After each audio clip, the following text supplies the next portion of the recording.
जोहार गी BS knowledge and motivation channel रे सगुन दाराम मेना तेहिं हारो मिटे नवा कहानी ने बन हेयर कना और ओना कहानी दो हुई कना मिटेन बीर रेना मिटेन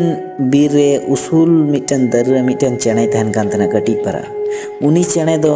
हाना दरी निया दरी हाना डर निया डर उड़ाव बड़ा केते ओना बीर रेना मजाय हतावे थना मेनखान मी दिन दो चे चिकाव कना ओना बीर रे अचानक मिटे होय हेना अडी आर घूर्णी झड़ लेका हेना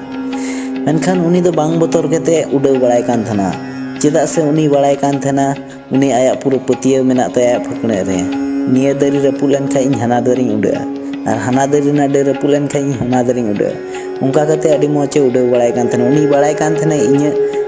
फकणे रे आया माने पूरा पतिया थना ता जे आया फकणे रे ना दड़ी चिलका से चिलका केते बांचा दड़े उनी आया निजस्व कौशल मेना ता चेदा से उनी उड़ाव बड़ाय हाना दर निया दर कते उड़ाव बड़ाय कान थना गति को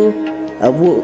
जीवन रहा नौकाना किछु परिस्थिति हजुआ जहाँ तो आम मने जे खराब परिस्थिति हेज कान तवा मेनखान नुई कटी परा चेणे लेका गी अबू हो मने कटेज केते तहन हुयु तबना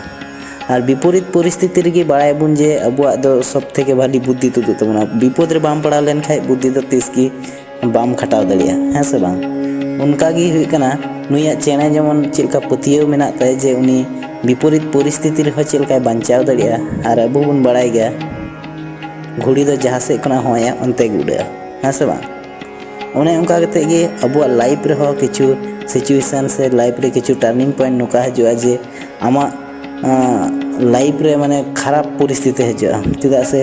अबुआ लाइफ रे दो सब समय दो नापाय परिस्थिति दो बांग थना से नापाय समय दो बांग थना उनका गे नुई चैनल ठे खना निये गे चिद हुया जे खराब परिस्थिति रे हो जेमन अबुआ मनोबल एकदम केटेज बुन दोहय मा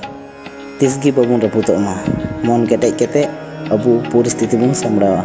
मा एनखान तेहिं दो नोंका गे आरो बुन ᱧᱟᱯᱟᱢᱟ नवा कहानी जोहार।